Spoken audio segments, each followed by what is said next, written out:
jest około 10 000 firm z branży budowlanej prowadzonych przez Polaków. Ale czy są to tylko małe firmy albo zwykli szarzy wykonawcy?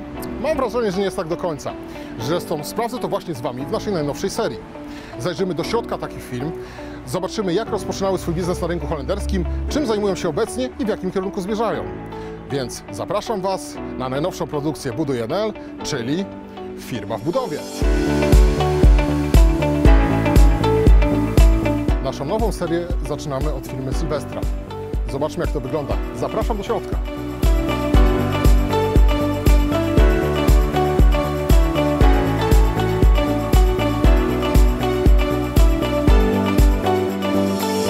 Wchodząc do Ciebie do biura, zauważyłem, że tu jest naprawdę bardzo ładnie.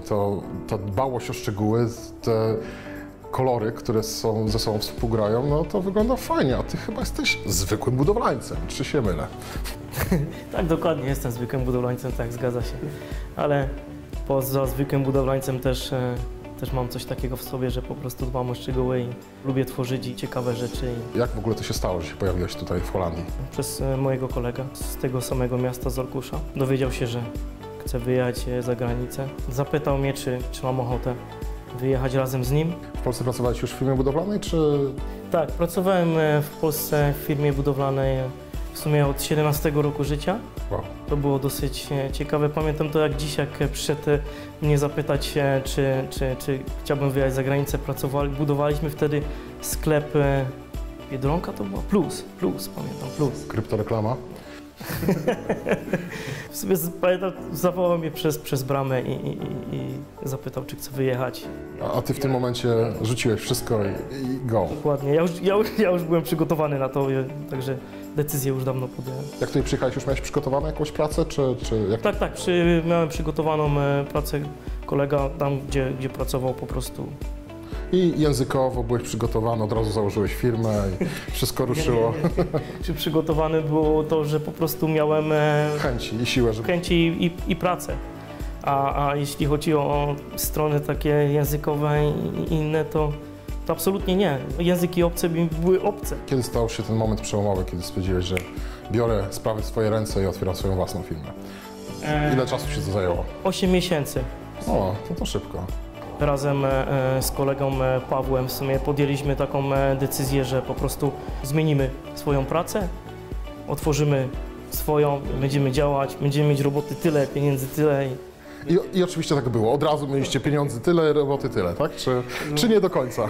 Nie do końca, było na odwrót. Zaczęliśmy szukać swojej pracy poprzez roznoszenie wtedy ulotek, nie? Tak dużo osób tak to robiło. Zaczęli do nas ludzie dzwonić, w ogóle nasz język angielski był bardzo słaby.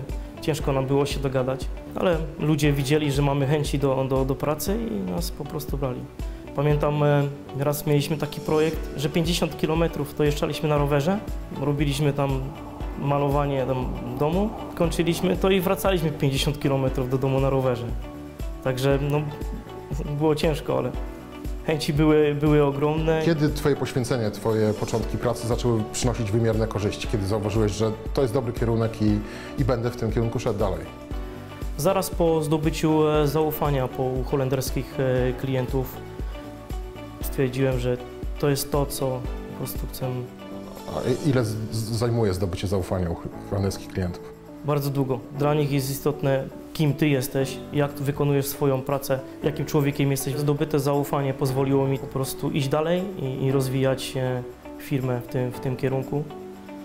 Z biegiem czasu zacząłem współpracować z różnymi podwykonawcami.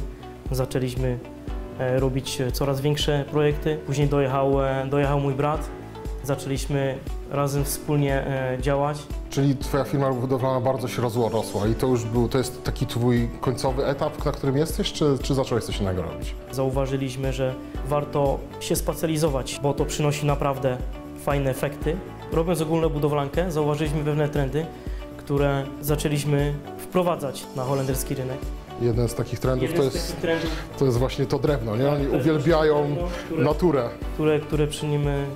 Przy którym siedzimy. Zaczęliśmy produkować drewniane stoły. Czyli zaczęliście od stołów drewnianych, to drewno wygląda niesamowicie, zresztą obejrzałem je na dole w showroomie. Później zauważyliśmy, że bardzo fajnie współgra ze stalą. Zaczęliśmy produkować ramy stalowe połączone ze szkłem. Bardzo dbamy o szczegóły. No właśnie widzę, że tak oglądają nawet tutaj te łączenia, w ogóle żadnego spawania, żadnego, nic nie kuje oka, gładziutko, pięknie i prosto, aż jak z plastiku. Jest to naprawdę dobrze wykonany produkt. Tak naprawdę to, co klient może sobie wyobrazić, my możemy to wprowadzić w rzeczywistość. Nie ma dla nas ograniczeń. Bardzo dbamy o swoich klientów przez cały proces zamówienia. Klient na bieżąco jest informowany, co się dzieje w danym momencie z jego zamówieniem. To, co nas najbardziej wyróżnia, myślę, że nasza osobowość. Sami lubimy jakość. No nie da się tego nie zauważyć, wchodząc do swojego biura, bo jak na firmę budowlaną, to twoje całe biuro wygląda jak showroom.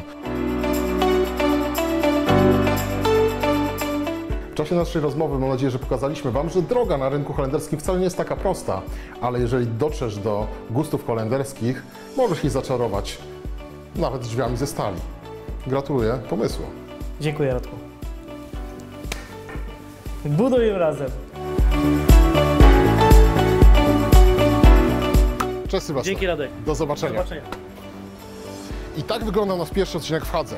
Zobaczcie, gdzie wylądujemy kolejnym razem. Dlatego zapraszam Was do subskrypcji, łapka w górę i piszcie w komentarzach, jak podobał Wam się pierwszy odcinek. Wszystkiego dobrego, budujmy razem!